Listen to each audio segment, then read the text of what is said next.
zenu? Naona mnaendelea vizuri. Huku pia tunaonekana pale. Good. Asante sana. Very good.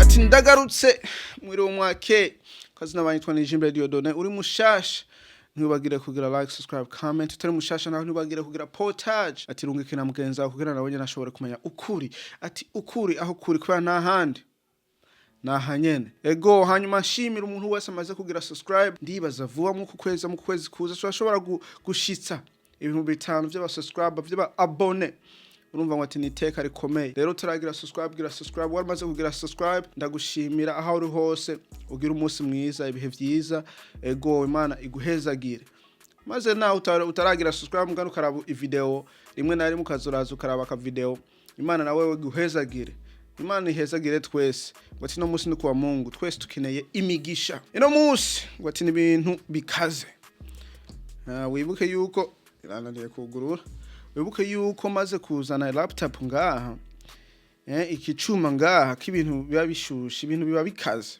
rero kubera ibintu bikaze ndibaza video ntiza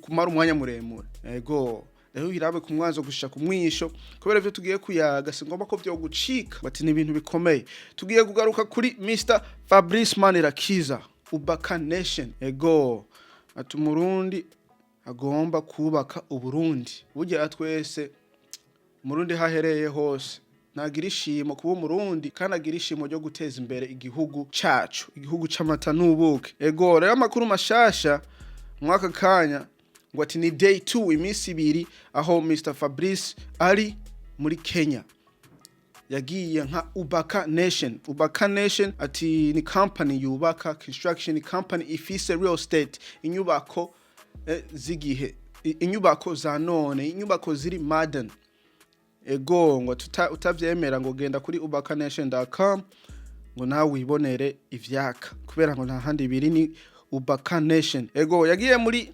ntuzenya muri Kenya ni business visit ngo ati ni business visit aho yagiye guhura n'uyu mugabo ngo ati nawe nyene n'umugabo akomeye n'umugabo yubaka aho afise i company yitwa Optiven Limited i company ikomeye muri Kenya nayo nyene ngo ati yubaka construction real estate foundation urumva arafasha ni ibintu bikomeye vyiza cyane ego rero yagiye ngo kuvisitinga hari ibintu bariko barakora aho ibintu bazokora UbakaNation X Optiven Limited bakakorana urumva UbakaNation iri kwiragura imbibe mu buryo bwo kuvuga ngo ati yoshobora kubaka ikagira inyubako au real estate mu bindi bihugu mwaka kanya tuvuga ngo ati ni Kenya Optiven Limited bagomba kobo ja hamwe kugira bagire iki kintu uzenya kugira bagire uwo mwuga wo gufashanya bubake aho bashobora kugira project ya UbakaNation muri Kenya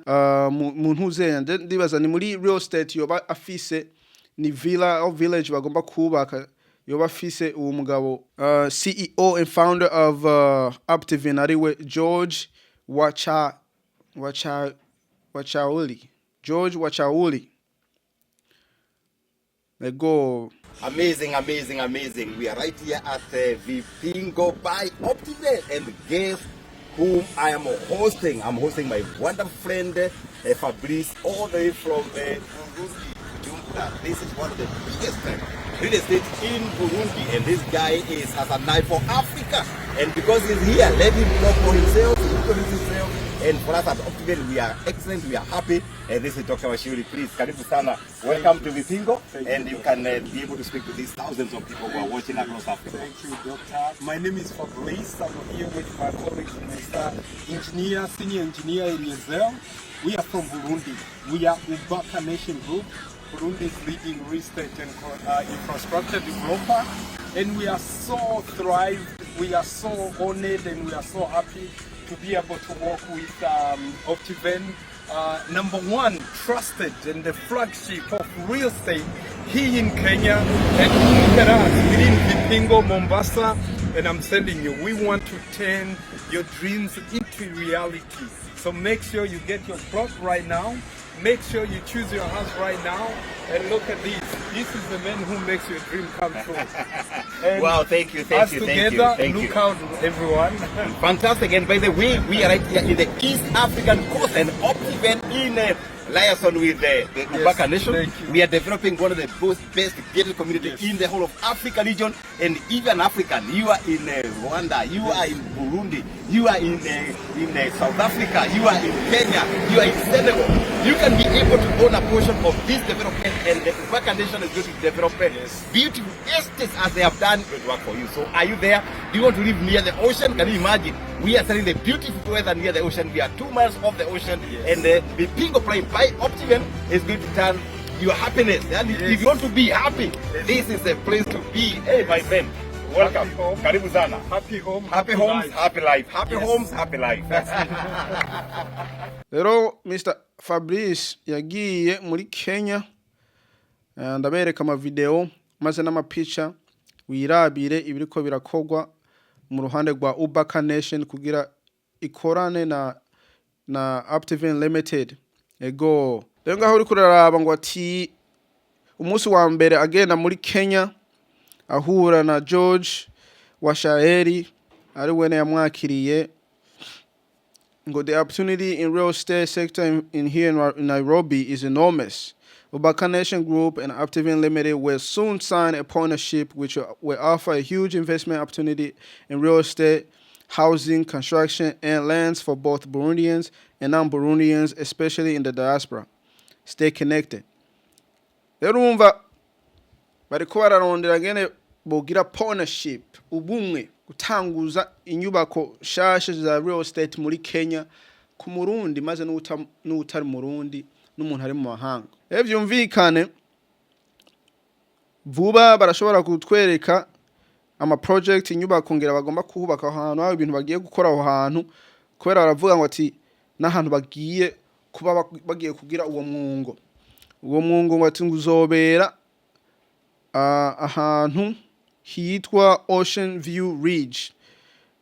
Ndabereka ipicha ngaha amugani ni kubanya tutashobora kuhabona neza n'ahantu bashobora kubaka intuzenya holiday and retirement luxury homes.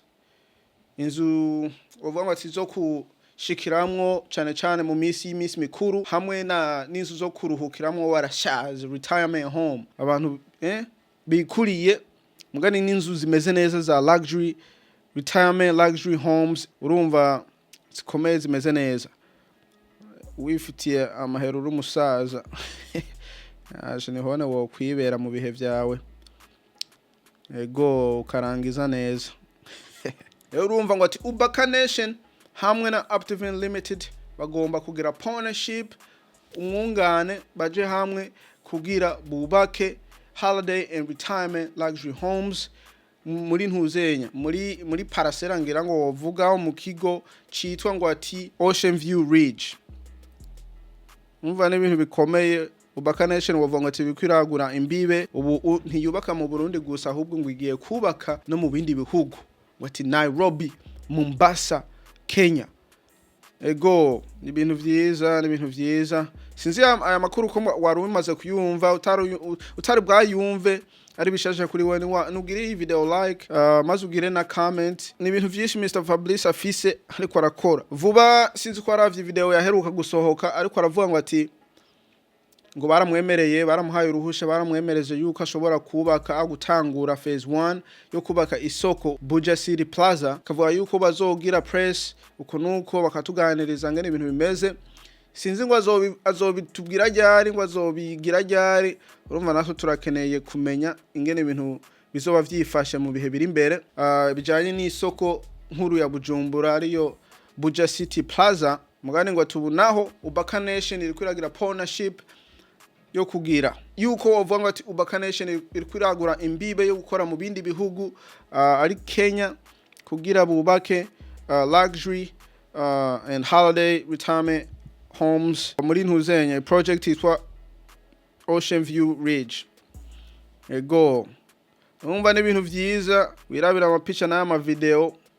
Ego burya ngo ati nawe ubivuga ko iki yuko UbakaNation iri kuragura imbibe ni ibintu bikomeye kandi ibintu vyiza bituma n'aba entrepreneur bakomakomeye bashobora kumenyekana mu mahanga, bashobora gukorana n'ibindi bihugu mu guteza imbere ama company, wavuga company yo mu Burundi UbakaNation Group, maze no kukuza iyo company kugira nanyo nirangure imigambi ikomakomeye mu karere maze no hagati iwacu. Wati n'ibintu vyiza ego ngo ati n'amakuru mashasha aho Mr Fabrice yari muri Kenya ari kuri business visit yahostinzwe umuntu yamwakiriye ari we Dr George Wachawali, arantunga kima ndavuze iyo zina giwe nabi. Ego nawe nyene ngo ati n'umuntu akomeye cyane muri ntuzenya muri Kenya mu bijanye n'inyubako. Wovuga ngo ati ni Mr Fabrice ko nabonye bakora ibintu bimwe.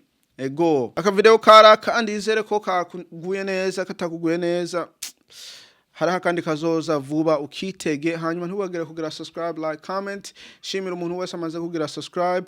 Ego ngo ati vuba wasanga tukwije 5k ngo ati ni ntambwe idasanzwe. Akazina kanje banyitwa Dieudonne, tuzosubira kubona niyo twabonana.